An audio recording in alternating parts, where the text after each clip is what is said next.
Hey, Sam, how's it going? I don't want to say my name because of what I'm going to talk about, but you can call me Dick. Okay, Dick. I've been listening to your show for a long time. I started watching the run-up to the 2012 election. And the first thing I just want to say is I heard you say that you didn't start streaming until like the mid-teens, but I just want to remind you that you used to have the Sammy Cam on like the old website, which was like a terrible webcam that popped up a 2-inch window on your video page and would buffer most of the time and be useless. But I remember watching on that. Okay, fair. I think it was Justin TV that we used. No, I just want to say you've been streaming for longer than you give yourself credit for, buddy. Oh, well, thank you. I appreciate that. I mean, we had a Sammy Cam at Air America. I had some form of, I don't know what it was, but at the breaks, you could see me on video there. But I don't know what it was. It wasn't, and 12 years ago, it wasn't even the Dutch angle. It was an actual angle. So bad camera, but good camera work. Oh, thank you.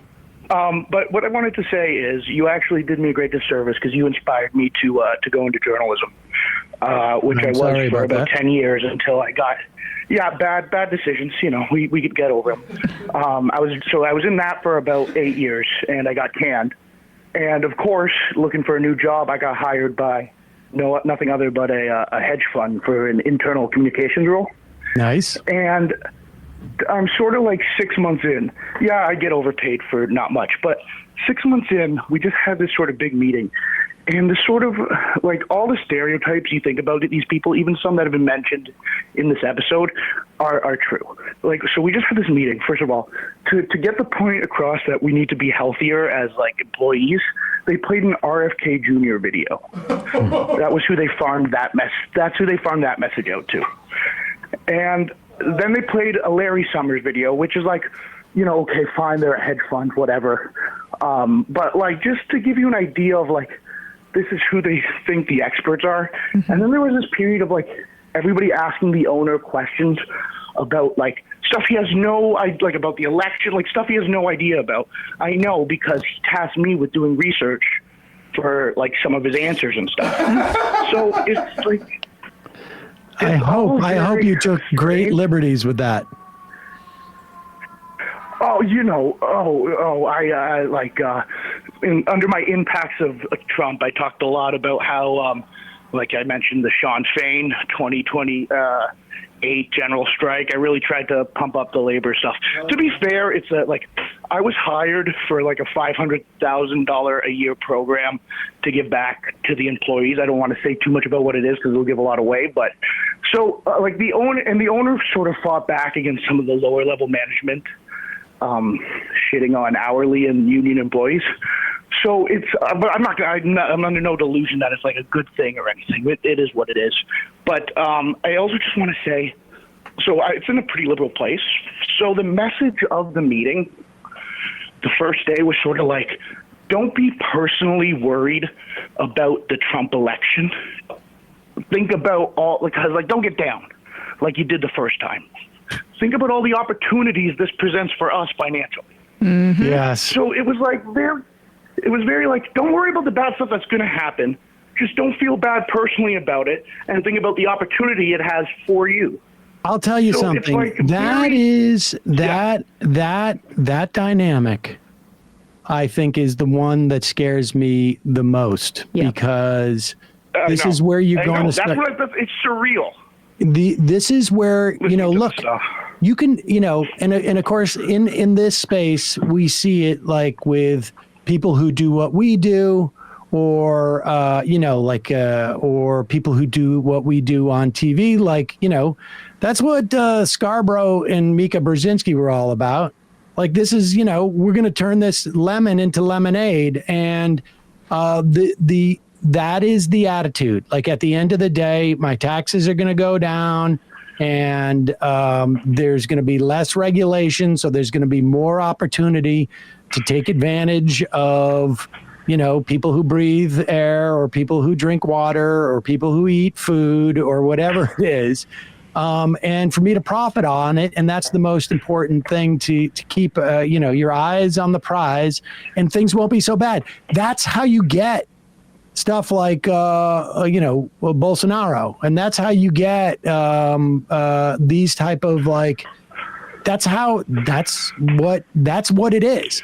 Like, that's how that set of people, that cohort of people who would otherwise care, they're assuaged. And it's also, let's also be clear that if you look at in the same way that they're going to pitch people in your office, you may have some problems with what happens with whatever it is, deportation. You may have some problems with long-term stuff like this.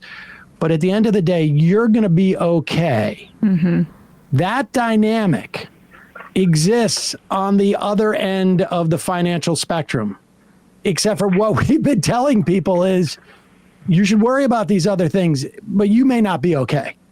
That when people argue that racism, misogyny, and xenophobia is a function of economic deprivation, I think that you can make that argument too strong. But you certainly are facing the inverse of that dynamic, which is it's hard for people to care about those things if they're insecure about their economic situation.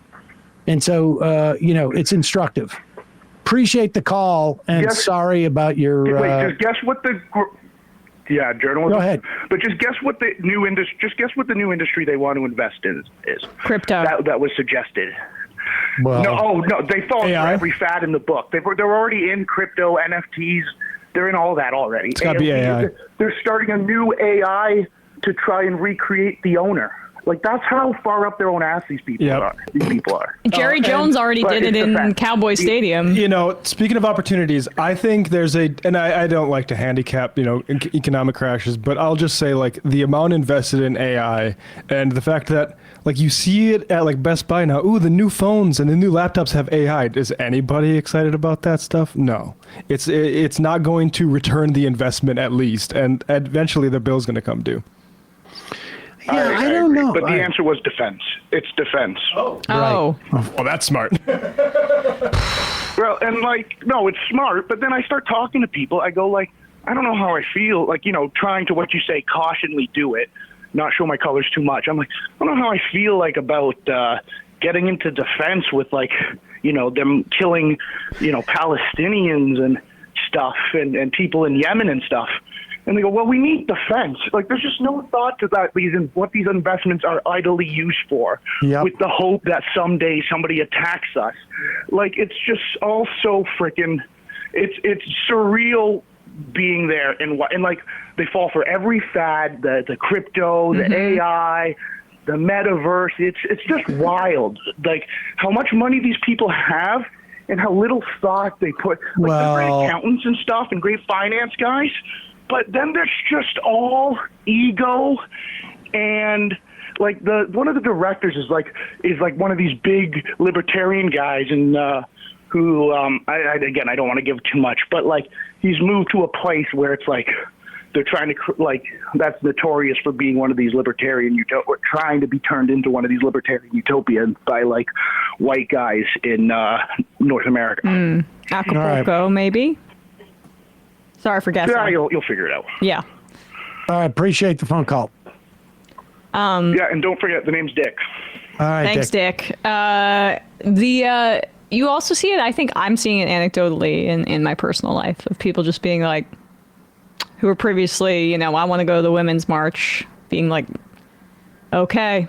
And then I also get a lot of they're going to get what they voted for, which me is equally as gross, reactionary and depressing. But it's also, it's not even I want to wag my finger at folks, but it's more just what does that mean about the resistance? I mean, and as silly as the resistance became under Trump, what does this look like? Not just with a lot less resistance and a lot less public attention to his presidency.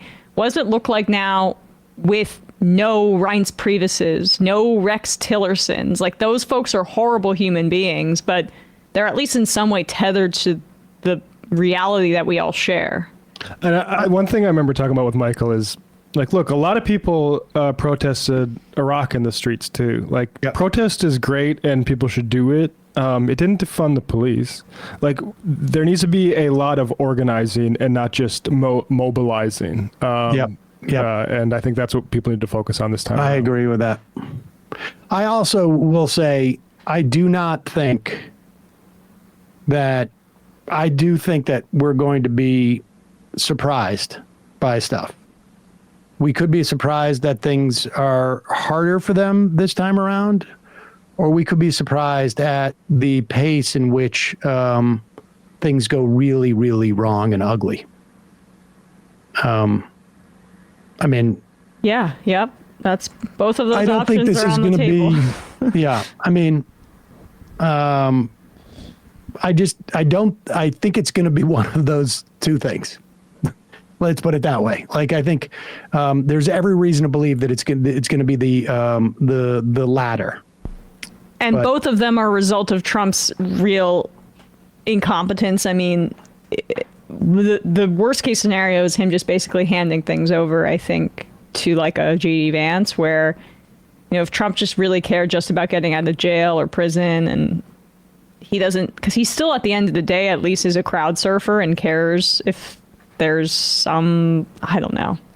We'll see. Negative reaction. It's hard to. It's scary because J.D. Vance, to the extent, I think he's a class traitor and sold out his people.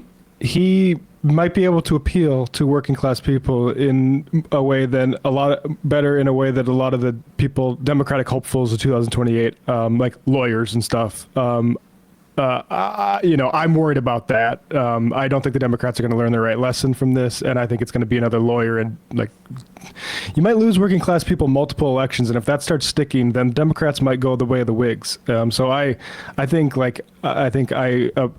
applaud all the squad efforts of trying to fix the Democratic Party, but I agree with Bernie Sanders and the nation saying, if you need to run like Osborne did and get out of that, stop using the Democratic Party as a label because it's weighing you down, you should do it, because it might be the Titanic right now. But those circumstances are so specific to, I think, whiter, more rural states, like where we need to win. Well, I mean, I think that's why I use that as I agree. an example. Yeah. But Sanders saying that should be a targeted strategy in those, I think, very specific set of circumstances is a good idea. I still like the Justice Democrats route in like densely blue city areas, which is really where they've had the most success, primarying corporate Democrats in deep blue districts, and then also maybe having more independent working class union folks like Osborne in whiter states, less populous, more rural, where the brand is toxic. I don't mind that strategy at all, because Osborne got close. Hey folks, don't forget to hit the subscribe button and check out our daily show. We do it every day at 12 p.m. Eastern for about 2.5 hours. We even take phone calls. You should check that out.